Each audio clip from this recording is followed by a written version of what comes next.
नमस्कार, मी गौरी सूर्यवंशी. एस मराठीमध्ये आपलं स्वागत. वळूया आजच्या बातमीकडे. महाड तालुक्यामध्ये चोरीच्या घटना दिवसांदिवस वाढत असून महाड शहरातील घरफोडी चोरीची घटना ताजी असतानाच चोरांनी आपला मोर्चा ग्रामीण भागाकडे वळवला असल्याचं दिसत आहे. सविस्तर माहिती अशी की महाड तालुक्यातील वरंद कुंभारकोंड येथील बाळकृष्ण विजय धनावडे यांच्या शेतातील लोखंडी पोलावरील विद्युत ट्रान्सफॉर्म चोरट्यांनी लंपास केलाय.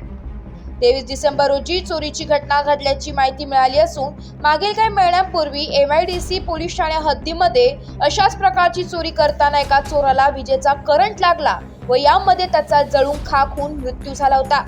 दिलेल्या फिर्यादीनुसार 42,400 रुपयांचा मुद्देमाल चोरांनी चोरला असून यामध्ये 100 किलो तांब्याची तार व 40 लिटर ऑइल असा मुद्देमाल अज्ञात चोरट्यांनी चोरून नेला असून या अज्ञात चोरट्याने विरोधात भारतीय विद्युत अधिनियम 2003 कलम 136 प्रमाणे महाड MIDC पोलीस ठाण्यात गुन्हा दाखल करण्यात आलाय.